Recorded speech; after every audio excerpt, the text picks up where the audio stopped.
양욱 한국국방안보포럼 연구위원과 전화로 연결해서 좀 더 자세한 내용 들어보도록 하겠습니다. 안녕하십니까? 예, 안녕하십니까. 예. 자, 북한이 오늘 오전에 미사일을 발사했는데 아직까지 이 미사일이 어떤 재원인지는 정확하게 밝혀지지는 않았습니다. 양 의원님이 보시기에는 어떻게 추정되시나요? 일단 발사 장소가 눈에 띕니다. 방현 비행장에서 발사를 했는데요. 네. 이 방현 비행장이라는 곳은 이제 한 영변에서 한 45km 떨어진 곳에 있는 비행장이고요. 예. 작년 10월 15일과 20일에 여기에서 그 미사일 발사가 있었습니다. 네. 근데 이게 우리 그 당시 합참 발표에 의하면은 우수단 7차, 8차 발사였는데 실패했다라고 이제 발표가 됐었는데, 네. 저는 이제 그 분석에는 동의하기 조금 어렵고요. 그러니까 무수단급의 미사일을 가지고 거기서 무언가 실험을 했다라고 볼 수가 있는 겁니다. 지금 김정은이 이제 ICBM 발사를 얘기하고 있지 않습니까? 예. 그래서 그 ICBM을 그렇다고 해서 지금 북한이 당장 지금 쏴 올릴 수 있는 상황은 아닌 것이고, 그렇다면 ICBM 발사 이전에 뭔가 필요한 실험을 방연해서 지금 하고 있는 것이 아닌가 이렇게 추정이 됩니다.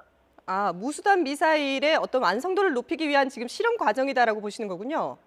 네, 그렇습니다. 정확히는 무수단 미사일은 이미 저는 완성됐다고 보고 있고요. 예. 무수단이 아니라 그 소위 그 ICBM, KN-58과 KN-14와 같은 ICBM을 개발하기 위해서 이 무수단의 플랫폼을 활용해서 뭔가 실험을 하고 있는 것이 아닌가 이렇게 생각이 듭니다. 아, 그러면 지금 이 우리 합참에서는 500km 정도 날아갔다라고 했는데 이 사거리를 봤을 때는 뭔가 뭐 노동 미사일이라든지 이럴 가능성은 없다고 보시는 건가요? 뭐 사거리만으로 봤을 때는 뭐 노동이 될 수도 있고 심지어 스커드가 될 수도 있습니다. 네. 근데 이제 사거리 자체만으로는 미사일을 판단할 수 있는 것이 아니고요. 왜냐하면은 지난번에 스커드 ER과 노동도 그 뭐라 그럴까 그 탄도나 그 궤도가 비슷했기 때문에 같은 미사일이 아니야 그랬는데 네. 나중에 확인해 보니까 틀렸거든요. 그래서 어떤 그 사거리와 고도만 갖고 판단하는 거는 좀 위험하다고 보고 예. 전반적으로 북한이 어떠한 맥락으로 이런 미사일을 개발하고 있느냐를 살펴봐야 된다라고 생각을 합니다. 예. 결국은 지금 김정은이 신년사에서 ICBM 발사라고 못을 박아준 상황이거든요. 그렇다면은 뭐 하다못해 이게 무엇이든지 간에 ICBM이 되어야만 되는 것이 북한의 상황인 것입니다. 네. 그래서 결국 이런 ICBM 발사를 위한 어떤 관련 실험일 가능성이 지극히 높다라고 말씀드릴 수 있습니다. 예. 그렇다면 이 ICBM과 관련된 뭐 발사라면 왜 예. 오늘을 택했을까? 이 시점을 또 한번 좀 짚어봐야 될 것 같은데요. 예. 죄송하지만 다시 한번 질문 좀 예, 부탁드리겠습니다. ICBM 그 개발을 위한 뭐 실험이라 하더라도 왜 예. 오늘을 택했을까? 이 시점은 어떻게 보시나요? 예. 결국은 지금 이제 2월 16일이 이제 김정일이 생일 아니겠습니까? 예.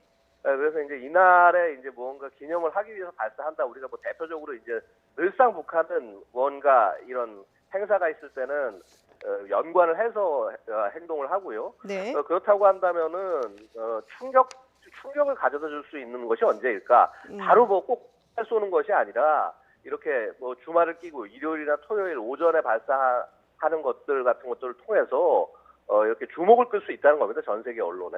예. 그래서 이제 북한 특유의 이러한 그 언론전, 이 선전전이 결합된 것이 아닌가라고 생각이 됩니다. 예. 단순히 김정일 생일 75도를 맞아서 쏘아 올린 미사일이라고 보기보다도 또 예. 혹시나 미국에 대한 어떤 메시지를 보여주는 것이다. 이런 분석도 있거든요.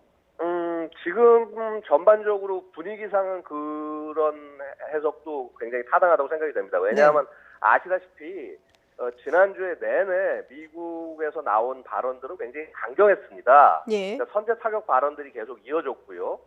그다음에 이제 한국 시나리오에 지금 주한미군이 잘 대처할 수 있겠느냐 이런 부분에 대해서 이제 그 미국 상원 하원 청문회에서 이제 계속 이런 질문들이 반복됐었습니다.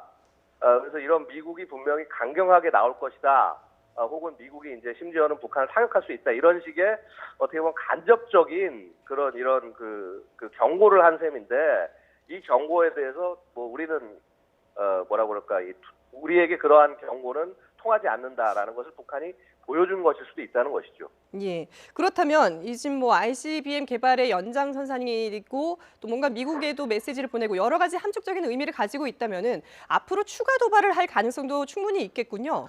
물론입니다. 지금 가장 핵심적인 것은 이제 북한이 이런 ICBM을 왜 개발하냐는 건데 결국은 이 핵 미사일 같은 핵 탄두를 개발하고 이것을 미사일에 탑재한 다음에 단순히 한반도 내에서 그치는 것이 아니라 미국에까지 쏘아 올릴 수 있다라는 메시지를 전달하는 것이 이제 북한으로서 가장 핵심적인 내용이 되겠습니다. 네. 그렇다고 한다면은 뭐 단순히 이런 시험 발사에 한 번에서 끝나는 것이 아니라 정말 북한이 ICBM급 정도의 기술을 가졌구나라는 것을 보여주기 위한 발사가 충분히 뒤에 따를 수밖에 없다. 그리고 김정은이 얘기한 이 ICBM의 시험 발사가 지금 이 발사를 얘기하는 것이 아니라 앞으로 그러한 발사가 있을 것이다라고 추정을 할 수가 있겠습니다. 예, 좀 더 위협적인 추가 도발이 가능하다라는 말씀이신데 그렇다면 이 한미의 안보 당국으로서는 어떻게 대처를 해야 될까요?